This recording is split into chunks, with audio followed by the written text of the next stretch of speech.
Low intensity is important to build a base, but really the things that matter, the thing you've got to train for, are the critical moments in races.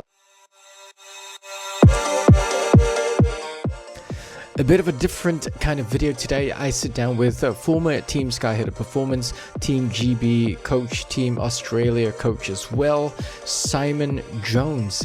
He is my new coach and he has agreed to meet me in the city. I'm really fortunate that, unlike Dan Lloyd of GCN, who has to use a Zoom call, I can actually meet him up in the city. So here we go. And the reason why I'm walking today, well, and not on the bike, I've got a few errands to run, but also because I'm catching up with Simon Jones, my new coach, coaching me. And so before I actually meet him, I've got a few goals in mind. One of the goals I have is to move up from C grade or Cat 3 Masters to Cat 2 by the end of the year. I think that my fitness is good enough to actually get there, hopefully. It's a bit of a long shot really, but I think it's good enough for me to set that as a goal, realistic enough.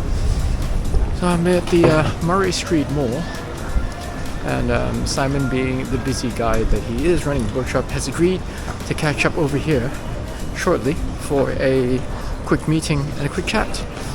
Interestingly enough, if you've been catching up on GCN's Dan Lloyd is getting coached by Simon as well.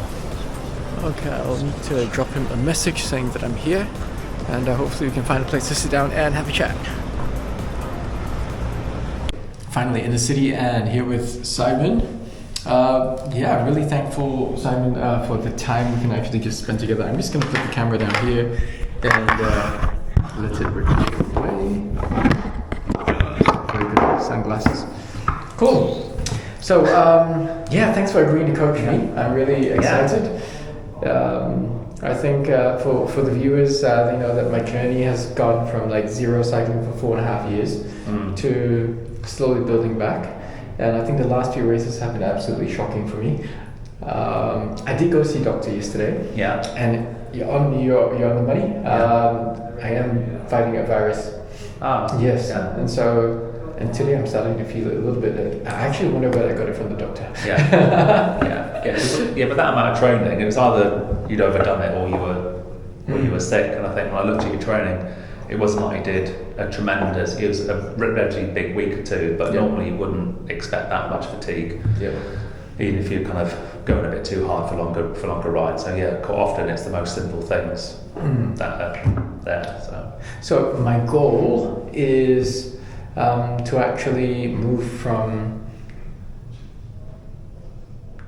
Cat C or B grade, C grade, to actually being competitive in B grade. Is this open or Masters, or is it Masters? Yeah, Masters, okay. Definitely not open. If open, it'll be talking about being competitive in C. Yeah. Well, that's okay. Look, in Masters B grade, there was 30 odd riders. That was, I think they averaged 43 kilometres an hour on the weekend. So it's not a bad standard at all. So you've got some pretty fit, and it's over 30, so which isn't really Masters, but still some of the guys are like 60 plus. And they just especially on the flat, most people can kind of crack on a bit. So okay. Well, do you think that's a realistic goal? Well, I think what you have to do, a goal can be different things, but I think what you've got to try and do, you've got to try and work out then what's the performance target which you can control, which then will increase your chances of doing that, because obviously B grade is dependent on other people performing as well. So you've got to think, okay, well I'm here, then I think the level I need to be at, so we can define that. In terms of probably power output, it's probably quite easy. I think in terms of what's the physical requirements of being. So you just want to ride B grade, or do you want to be at the front third? Competitive in B grade. And what's competitive? So finishing top few, challenging for a podium. Even. Yeah. Okay. So that might take a few months, obviously. Right now, so I think in C, I'm doing. I did fairly well in C. I can challenge for a podium in C, but in B, I've just been rolling off the back, really. Yeah. Okay. Lasting more than half, like for example, the road race at, I think was it Dog Hill? Yeah. Dog Hill. Yeah, so it was B grade 73, 74 Ks. I lasted 60 plus, but and basically it was pretty high pace. Yeah. But the last lap, that's where I got detached. Yeah. When the surging happened up the hills, I didn't have any legs. Yeah. So look, I mean, there's, as a general rule of thumb, you need to obviously low intensity is important to build a base, but really the things that matter, the thing you've got to train for, are the critical moments in races, and it always boils down to like I said, it might be 2-3 minutes of really high intensity. Yep. So quite often what people tend to do, and I'm not saying you don't need volume is important, but where people tend to go wrong, they don't spend enough time doing the specific training, or I would say in Perth, because there's so many group rides, doing lots of group rides, and generally not being specific enough with their training. So I mean, that's sort of simplifying it down, but and I think looking at your training as well, again, you don't really have a plan, or you don't have a structure. So half the battle is the structure, then the other bit is really about the intention and being quite specific with it. And also then the next piece about that is how you organise the training. So obviously there's different philosophies in terms of how you might bundle the training together. Do you do a battery of different types of, do a VO2, do you do a threshold, do you some volume? Whereas there's different schools of thought, around that, and because we're very individual, we respond very individually. It's not like I can say, oh, this is going to work for you. So coaching is more about an experimentation about what kind of works for each person. And if you look at all the training studies, and if you look at the variability of individual response, it's really massive.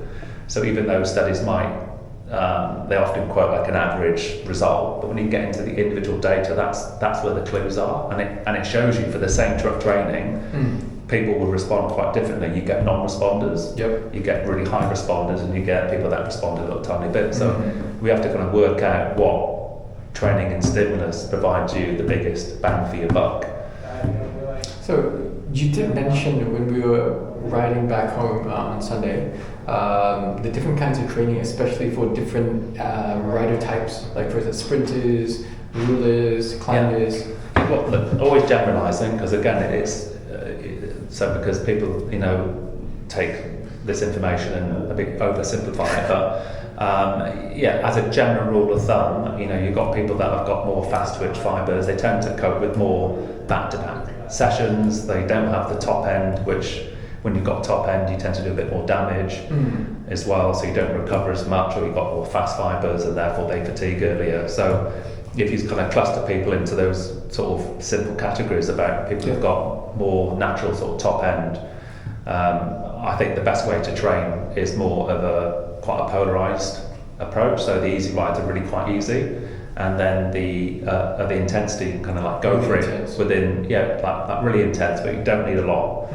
of actual work. So sort of hear horror stories of people doing multiple like just crazy amounts of intervals. You just don't need to do it. So it's always best to be like a little bit underdone, because what you're trying to do, in the whole big picture, is that progressive overload. And if you go too hard, too often, you just flatline, and you don't. And that's so. And the caveat to all of this as well, because I've been thinking about this with my truck training. I do love riding my bike. I do like going out with groups, but I do like the structure. So I think, right, okay, what's the nice blend and mix of, I want to go on this ride. It's a social ride. I really like riding my bike, so I'm gonna. So without being sort of too serious about it, but on the other side, I want to improve. So I can't really have my cake and eat it. I can't kind of do all the things I want to do. There's sort of things I need to do, because ultimately, when I'm performing well, it's actually great. Like even performing in some of the local races, it's good to get a little buzz, and if you hit a target. That was a good podium, second place the other day. I had two in two days. 2 in 2 days. So and for my age, and from I spent 20 years not really being fit as well, and training for the last 3 years, I'm still progressing. Yep. So I think I'm personally going to be going into a bit more of a structured training approach, because I've revisited some of the because I used to do this full time as a training scientist and the coach, so I think I was at the cutting edge of what was contemporary. So I've been reading quite a bit and getting up to speed again with, I guess what the current thinking. I've also been speaking to quite a lot of coaches and World Tour Cup coaches as well through my network, is to try to just get a bit of a sense of what's going on out there. And and it often comes down to just getting the loading right, and that's a bit of trial and error. So it's not something I can give you a program. You have to kind of do it's a bit of a trial and error. So what would my coaching program sort of look like after this block of rest? So I'm going to be traveling. I'm not going to be on a bike. Yeah. I'll be walking around, maybe do some strength training, but mostly resting. Yeah. Well, I think when you come back, I think what we'll do, we'll block it. We'll use a block periodization, which is so what block periodization is about is really, as opposed to doing, like I said before, threshold, or let's say you can look at like group rides or the VO2, a threshold and a volume in a week. You would hit the same stimulus for like a week or 2 weeks. So you would do pretty much all threshold, but in different types of intensity and duration. Interspersed with quite easy rides, so it's probably not even zone 2, like zone 1.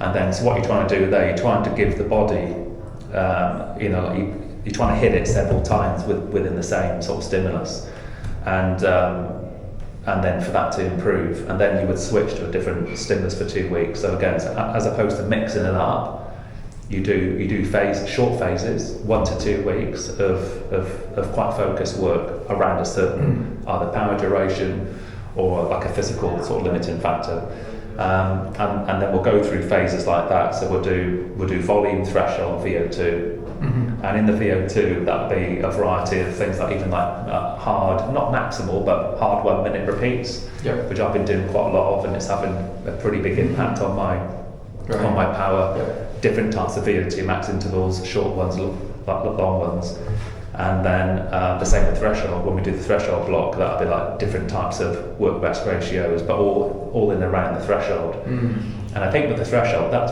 really the danger zone. What people tend to do with threshold is go way too hard. It's not really threshold. They're doing efforts which are probably more VO2 max. So it's really important in the threshold that you probably because threshold's quite, it's actually quite it's quite a range. Like threshold really is really the point at which lactate in your body sort of gets to like an equilibrium. It's often called maximal lactate steady state. So all you really want, you want reasonable amounts of lactate in the system, but also clearing it. And you're clearing it, which means you don't have to do really hard efforts. So and looking at what I would do in training, some of my threshold were just way too hard. So it's sort of taking it back a bit. Threshold should be relatively easy to do for 10 minutes. If you're like gritting your teeth and you're smashing along, and that's not threshold, you're like way above. VO2 max. So the risk of that is you reduce your training volume because you're too fatigued from going too hard. So it sounds like, like say 2 weeks of threshold. Well, threshold could be riding up, say zigzag hill, like going the hills, but really being quite constrained and actually riding at the bottom of the threshold and using heart rate, perceived exertion and power. So heart rate and perceived exertion are really important. I think most people perhaps they use their power meters, but you need to have the common sense. How am I feeling today? Can I feel like training? And if not, you just knock back the intensity. So block periodization is a framework, but then you have to take the common sense and the pragmatic approach to it, and making sure that you're not killing yourself. And that's really down to having the confidence to say, well, actually, I don't feel it today. I'm gonna have an easy ride today, and I'm gonna change the plan for tomorrow. So you need to be quite flexible with a block periodized, because it's about hitting the sessions, not about just ticking boxes. So we're using training peaks, and you did mention to me that it's really important for me to put a little note in there every day. What's that for? Well, the perceived exertion, because it's really for you as well to say, was I training at the right exertion level, perceived exertion, and then also I think resting heart rate. There's all sorts of theories around heart rate variability, which I think is far too variable, heart rate variability itself. But even like, so we'll put in different, we'll put some things in there which are around red flags. And if you get X number of red flags, then you change the training. You go, well, actually, you don't have to speak to me. You say, well, actually, I've got a couple of red flags. I didn't sleep. My resting heart rate's up. And if you're in a hard block, then you would, like changing training 24 hours. That isn't an issue. So I'm sure some people have issues with that because they're probably in the school of, well, you've got to toughen up, princess, and you've got to kind of just get the work done. But I can tell you, like the very best people, the best thinkers, the best athletes, the best coaches are training in a very precise, measured way now, and it's not just down to bravado. It may look like that on TV when they're racing like this, but behind the scenes, what they're doing, their preparation is very measured, very dialed in. And even though, of course, I'm never going to be, I don't have any aspirations other than being as good as I can be. And I really enjoy the process of training and seeing how it can get better. So I'm personally going to try to be better because I think I've been training and getting sucked into other people's training. And even though I do want to do a bit of that, and there's some group rides which I really like to do, and I'm sure there is that you like to do, and group rides are really, really good to do. But I reckon one a week is probably enough, I would say. Okay. Now, I know that at this point while we're recording, you are actually coaching Dan Lloyd of GCN. It's interesting because when I watched his video, he started with a baseline FTP test. Will that be something that I would be doing as well? Can do, yeah. Look, I think it's good to set. I think the reason for doing that is to get some precision on kind of what you're capable of, and then what your maximum heart rate is, and also from that we can guess like some of the zones. We could do like a metabolic test, really like a ventilatory metabolic test is the best way to get zones. But having like an FTP test, I'm not a big fan of FTP myself. I just rather just use power durations. But having like a line in the sand to say I've done this, and I think it is important to do a maximal test because then that's your performance as well. And from that we can start to. But more importantly, it's really the training we're more based off of how you perceive the effort. So, for example, if you're doing a VO2 session and it's 10 minutes long, then there'll be some verbal anchors which relate to how you should be feeling this. So, for example, you've got a 10-minute VO2, and if you're flat out by fourth minute, you're going way too hard.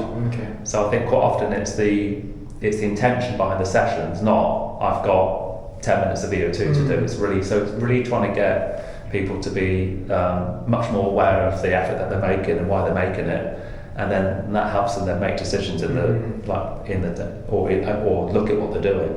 Actually, I'm going way too hard, or actually I'm trying really hard and the power's not up. Right, I'm just going to sack it today. I'm just going to do like an easy ride.